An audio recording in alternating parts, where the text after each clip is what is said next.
Welfare party of India ने कर्नाटक की कांग्रेस हुकूमत पर अक़लियतों की फलाह व बहबूद के नाम पर सिर्फ कागजी ऐलानात करने का इल्ज़ाम आयद किया है। वेलफेयर पार्टी ऑफ इंडिया के रियासती सदर एडवोकेट ताहिर हुसैन ने आज पार्टी ऑफिस नज़द मस्जिद स्वालिहीन मुस्लिम चौक गुलबर्गा में मीडिया कॉन्फ्रेंस को मुखातिब करते हुए कहा कि अक़लियतों की भरपूर तायद से बरसरे इक़्तिदार आने वाली कांग्रेस हुकूमत ने अक़लियतों की फलाह बहबूद के बड़े बड़े ऐलानात तो किए हैं, लेकिन इन ऐलानात पर अमल आवरी में कांग्रेस हुकूमत कोई दिलचस्पी नहीं दिखा रही है। एडवोकेट ताहिर हुसैन ने कर्नाटक के वजीर अक़लियती बहबूद व वक्फ BZ ज़मीर अहमद खान को भी तनकीद का निशाना बनाया और कहा कि वो अक़लियती फलाह बहबूद के लिए जारी हो रहे फंड्स के इस्तेमाल पर तवज्जो नहीं दे रहे हैं। एडवोकेट ताहिर हुसैन ने मज़ीद कहा कि वक्फ बोर्ड से अक़लियती तालिबात के लिए 15 कॉलेजेस कायम करने का ऐलान हुआ, लेकिन ये कॉलेजेस अभी तक शुरू नहीं किए गए। गुलबर्गा शहर के यतीम खाने में अक़लियती तालिबात के लिए कॉलेज मंजूर किया गया और फंड भी जारी हुआ, लेकिन अभी तक ये कॉलेज शुरू नहीं हो सका। एडवोकेट ताहिर हुसैन ने मज़ीद कहा कि महकमे अक़लियती बहबूद के तहत चलाए जाने वाले मौलाना आज़ाद मॉडल स्कूलों की हालत भी नहायत खस्ता है। उन्होंने इदाद व शुमार के ज़रिए बताया कि मौलाना आज़ाद मॉडल स्कूल इंफ्रास्ट्रक्चर और टीचर्स से महरूम होने के नतीजे में उनकी तालीमी कारकर्दगी नहायत खस्ता है और SSLC के नताइज नहायत मायूस कुन रहे हैं। एडवोकेट ताहिर हुसैन ने तालिबात के कॉलेजेस के क़याम, मौलाना आज़ाद मॉडल स्कूल्स की कारकर्दगी के बशमूल तमाम अक़लियती फलाह बहबूद की स्कीमात पर अमल आवरी में हुई पेशरफ्त पर खरतास से अबियस वाइट पेपर जारी करने का मुतालबा किया। उन्होंने मौलाना आज़ाद मॉडल स्कूल्स की हालत फौरी बेहतर न बनाने और तालिबात के लिए कॉलेजेस फौरी कायम न करने की सूरत में वेलफेयर पार्टी ऑफ इंडिया की जानिब से रियासतगीर एहतजाज मुनज़्ज़म करने का ऐलान किया। मीडिया कॉन्फ्रेंस में welfare party of India Gulbarga ज़िला के सदर सलीम अहमद चीतापुरी, रियासती सेक्रेटरीज रिजवान हुमनाबाद मुबीन अहमद, जोनल सेक्रेटरी इरफान और ज़िलाई नायब सदर सिद्धनाथ चक्रा मौजूद थे। आइए नाजरीन सुनते हैं एडवोकेट ताहिर हुसैन ने क्या कहा। वेलफेयर पार्टी कर्नाटक की जानिब से मैं भी आप सबका इस्तकबाल करता हूँ। आप जानते हैं कि इस वक्त पूरे रियासत में अक़लियती उमूर का जो डिपार्टमेंट है वो ज़ेर बहस है और वहाँ जो इस वक्त लापरवाहियाँ हो रही हैं उस पर कई जगहों से गुफ्तगू आ रही। हमारे पास भी ऐसे कई डॉक्यूमेंट्स हैं जिसके ज़रिए से ये बात सामने आई है कि अक़लियती डिपार्टमेंट की जानिब से जो माइनॉरिटीज़ को, जो अक़लियतों को जो सपोर्ट मिलना चाहिए था और जो स्कीमों का फ़ायदा होना चाहिए था उनकी उसके बरक्स जो है बिल्कुल हर साल जो है बजट लैप्स होता चला जा रहा है और जो इम्पोर्टेंट चीज़ें हैं सिर्फ पेपर पर हो जा रही, सैंक्शन हो रहा है, उस पर बहुत बड़े चर्चे हो रहे हैं, लेकिन इम्प्लीमेंटेशन नहीं हो रहा। तो ऐसे दो चीज़ों पर आज मैं आप लोगों के सामने आपके माध्यम से सरकार तक भी लाना चाह रहा हूँ और आइंदा दिनों में और भी इश्यूज़ हैं मैं आपके सामने लाऊंगा। अभी जो पहला इशू है वो है जो वक्फ बोर्ड है उसकी जो आमदनी आती है उस आमदनी से जो बैंकों में रकम रखी गई है उसके इंटरेस्ट की रकम से वक्फ बोर्ड ने ये फैसला लिया था कि हम लड़कियों के लिए कॉलेजेस खोलेंगे और ये रिकमेंडेशन वक्फ बोर्ड ने हुकूमत को पहुंचाया और ये जो रिकमेंडेशन हुकूमत को पहुंचाया गया था वो 13 सितंबर 2024 को उस पर जो है 4 नवंबर को ये पहुंचाया गया था। फिर उस पर गवर्नमेंट ने जो है डिस्कशन किया। वो जो रकम है, जो इंटरेस्ट की रकम आती है 4,776.46 लाख, ये रकम जो है इंटरेस्ट की रकम वक्फ के जो प्रॉपर्टीज हैं उसके जरिए से इनकम से आती है, इंटरेस्ट की रकम। तो उसमें ये तय किया गया कि 15 कॉलेजेस पूरे कर्नाटक में खोले जाएंगे। उसको हुकूमत ने मंजूरी भी दी, गवर्नमेंट ने जो मंजूरी दी, और 15 कॉलेजेस के लिए गवर्नमेंट ने कहा कि ये आप उसके नाम भी डिसाइड किए गए। 26 तारीख को, यानी उसी महीने की 26 तारीख को, सितंबर की 26 तारीख 2024 को गवर्नमेंट ने इस प्रपोजल को मंजूर किया और नोटिफिकेशन जारी किया। 4 सितंबर 2024 जी, उसी महीने में फिर 26 को जो है गवर्नमेंट ने इसको मंजूरी दी और 15 मुकामात को इसकी निशानदेही की, जिसमें बागलकोट है, चित्रदुर्गा है, बीदर है, मैं आपको चाहे तो ये पेज दे देता हूँ, बಳ್ಳारी है, कोप्पल है, मैसूर है, बेंगलोर है, चिकबल्लापुर, विजयनगरा, कलबुर्गी, उडुपी, और इसी तरह जो है यहाँ पे उडुपी है, विजयपुर है, कोलार है, दावणगेरे और धारवाड़। ये 5 अजला हैं और इन 5 अजला के हेडक्वार्टर्स पर बाकायदा उन जगहों के नाम भी तय किए। जैसे अगर गुलबर्गा की बात की जाए तो यहाँ यतीम खाना को आइडेंटिफाई किया गया कि यहाँ पर गर्ल्स कॉलेज शुरू किया जाएगा, और बाकायदा अमाउंट सैंक्शन की गई।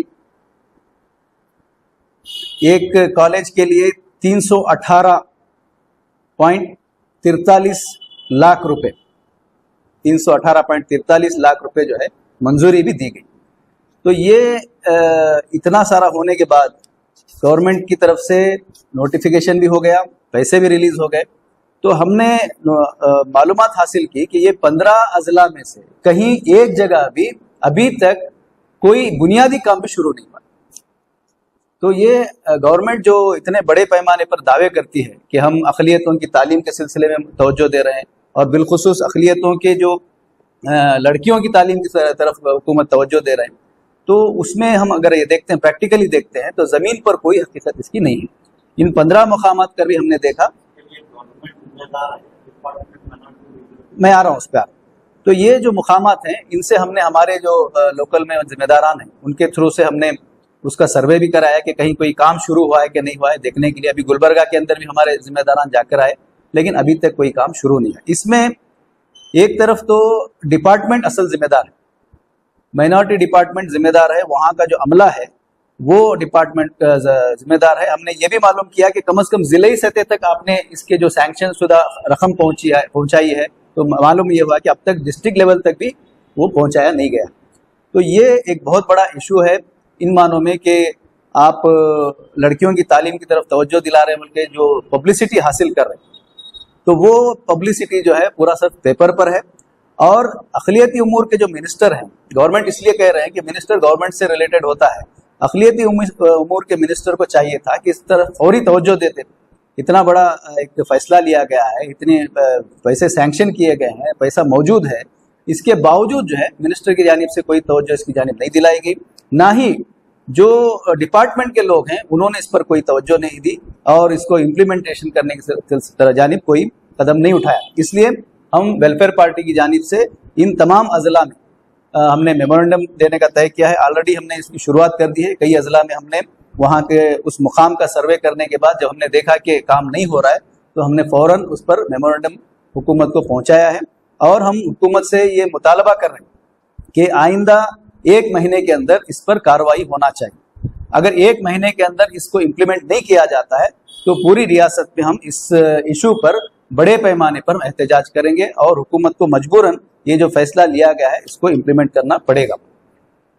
तो दूसरा जो इशू है वो आप सब अच्छी तरह जानते हैं, वो है एक और स्कीम मौलाना आज़ाद मॉडल स्कूल के नाम से। ये बहुत बरसों से पुरानी स्कीम है, कई सालों से स्कूल चलते आ रहे हैं, लेकिन इसकी जानिब कम्युनिटी की जानिब से भी कोई तवज्जो नहीं दी गई, डिपार्टमेंट की जानिब से भी कोई तवज्जो नहीं दी गई और ना ही मिनिस्ट्री की जानिब से कोई तवज्जो दी गई। हर साल जो है बजट में मौलाना आज़ाद स्कूल का जिक्र आता है और हर साल बजट भी पेश किया जाता है। इस मरतबा जो बजट पेश किया गया उसमें ऐलान किया गया कि 100 और स्कूलों को जो है अपग्रेड करके मौलाना आज़ाद के तहत लाया जाएगा और उनको उन पर अपग्रेड किया जाएगा। लेकिन हकीकत हम देखते हैं तो आपको मालूम होना चाहिए कि अभी लास्ट जो एसएलसी का रिजल्ट आया है, 10th का जो रिजल्ट आया है, ये 51% है। सिर्फ टोटल जो रिजल्ट है वो 51% है, जबकि मौलाना आज़ाद जो शुरू में इसकी जो इम्प्रूवमेंट रहा है तो 73% तक भी रिजल्ट आया हुआ है। लेकिन ये इतना बड़ा लैप्स होने के बावजूद अभी तक इस सिलसिले में कोई कार्रवाई नहीं।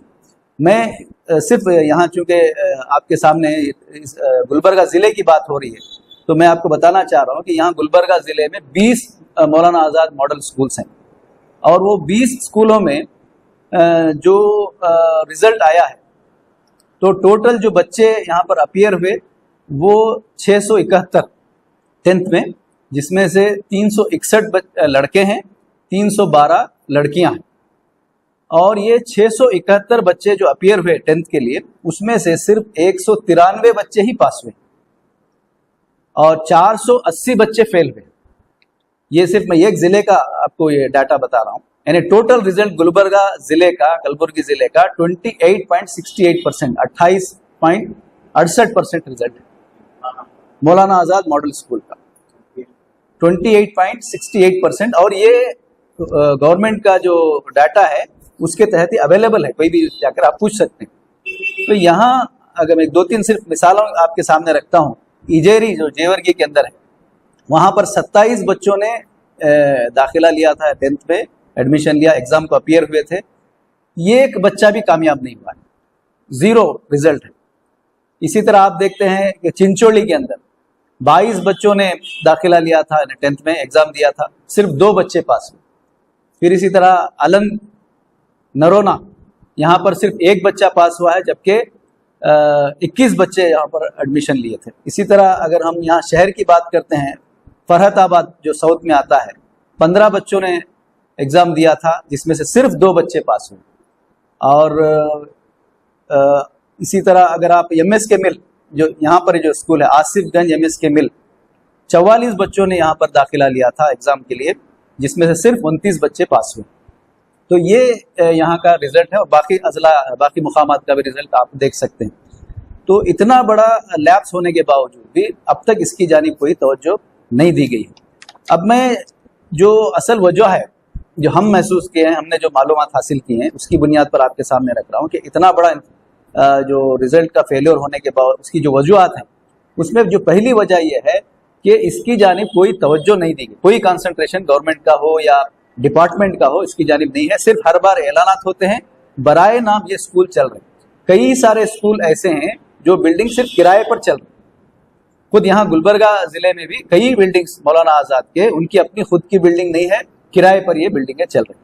दूसरा, इंफ्रास्ट्रक्चर, जहाँ पर इंफ्रास्ट्रक्चर स्कूल मौजूद है वहाँ दीवारें खस्ता हाल हैं, बाथरूम की फैसिलिटी नहीं है, और इसी तरह जो एडिक्वेट जितने क्लासरूम्स होना चाहिए था वो क्लासरूम की फैसिलिटी भी नहीं है।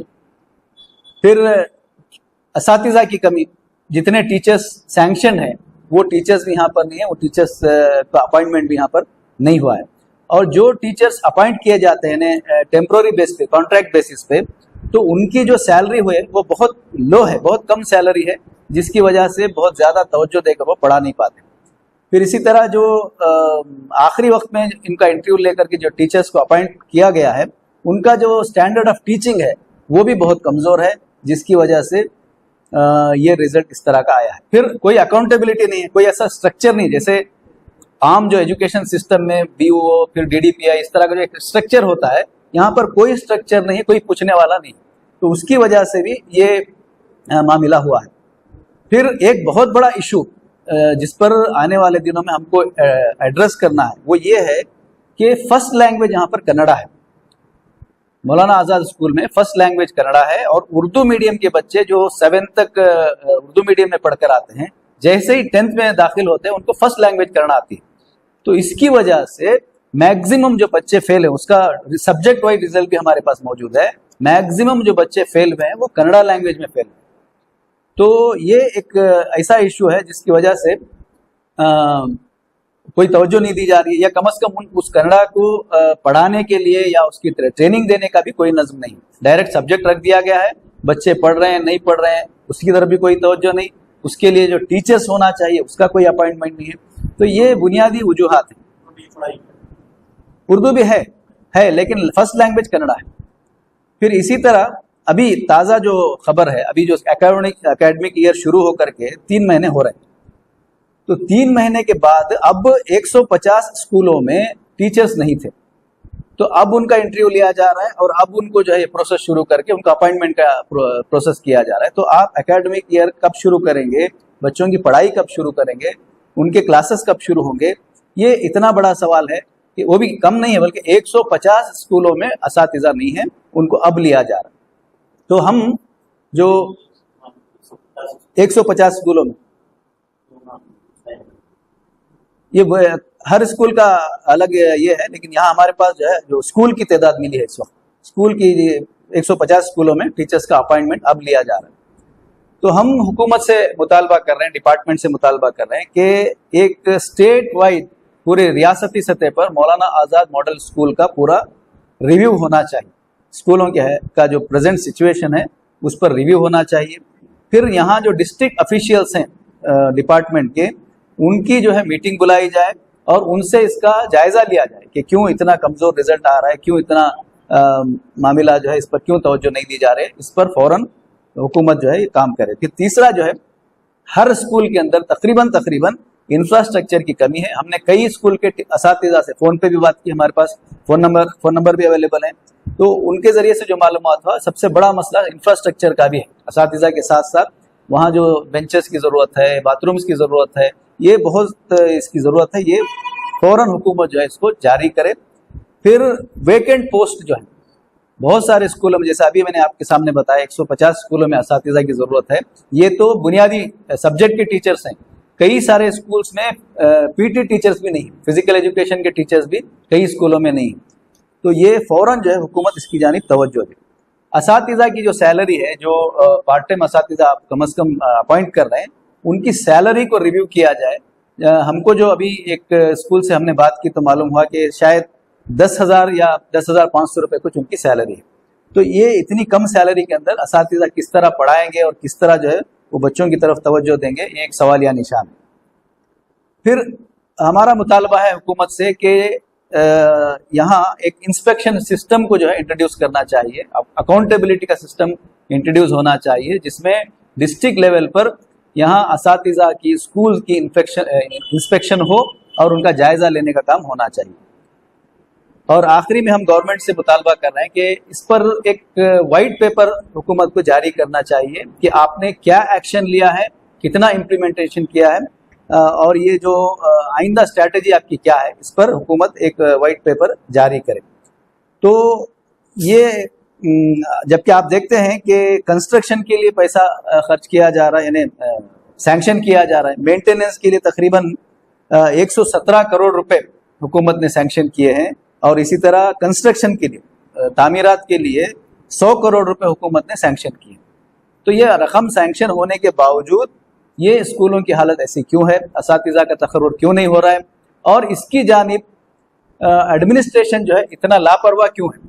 ये अक़लियतों के तालीम का मामला है। आप जो है इसको अपने मैनिफेस्टो में और हुकूमत के जो कारनामे हैं उसमें आप गिनाते हैं कि हम अक़लियतों के तालीम के सिलसिले में खुसूसी तवज्जो दे रहे हैं। आपको मालूम होना चाहिए कि PhD के लिए जो स्टाइफंड दिया जाता था वो 25,000 था, उसको इस मरतबा कट करके 10,000 कर दिया गया है। फिर जो स्कॉलरशिप है 10th के बच्चों को, 9th के बच्चों को, वो स्कॉलरशिप भी नहीं आ रही है। इससे पहले के जो क्लासेस हैं उनकी स्कॉलरशिप तो पूरी तरह ख़त्म कर दी गई है। और दीगर जो स्कीम्स हैं वो सारे स्कीमों का तकरीबन यही मामला है कि 25, 30, 35% भी वो इम्प्लीमेंट नहीं हो पा रहे हैं और इसकी जानिब तवज्जो नहीं है। इसको जो भी इस पर बात करते हैं तो उसको पर्सनली लिया जाता है, वो समझते हैं कि डायरेक्ट मिनिस्टर पे अटैक कर रहे हैं। ये हमारा किसी पार्टी से, किसी हुकूमत से नहीं, हमने हर दौर में, चाहे वो गवर्नमेंट कांग्रेस की रही हो, BJP की रही हो, JDS की रही हो, हमारा असल मुद्दा यह है कि हुकूमत की स्कीमें अवाम तक और बिलखुसूस माइनॉरिटीज़ के लिए जो स्कीमें जारी की जाती हैं वो इम्प्लीमेंट होना चाहिए, और उसके लिए कोई ऐसा अकाउंटेबिलिटी का सिस्टम होना चाहिए, उसकी पब्लिसिटी का सिस्टम होना चाहिए। देखिए इतने सारे स्कीम्स मौजूद हैं, बहुत सारे शहरों में अभी तक उसके बारे में कोई जानकारी भी नहीं, बड़ी बड़ी स्कीमें हैं। तो वो जानकारी का कोई सिस्टम आप लाइए और उसको अकाउंटेबिलिटी का वो सिस्टम लाइए। तो ये हमारा हुकूमत से मुतालबा है, और हम हुकूमत से ये मुतालबा कर रहे हैं कि जल्द से जल्द क्योंकि अभी एकेडमिक ईयर मौलाना आज़ाद स्कूल का फिर दोबारा शुरू हो चुका है। कुछ ही दिनों के बाद फिर इम्तिहानात की तैयारियां शुरू हो जाएंगी। अगर यही सिस्टम आपका रहा तो इससे और भी हालात और ख़राब हो सकते हैं। और एक बड़ा जो फ़ायदा माइनॉरिटी कम्युनिटी को एजुकेशन का हो रहा था, उसमें जो है हमारी कम्युनिटी को इसका नुकसान होगा। इसलिए हम हुकूमत से, मिनिस्टर से और डिपार्टमेंट से ये मुतालबा करते हैं कि फ़ौरन इस जानिब तवज्जो दें और ये जो इतना अहम और संगीन इशू है, इस पर इसको रिजॉल्व करने, इसको हल करने की तरफ काम करना चाहिए।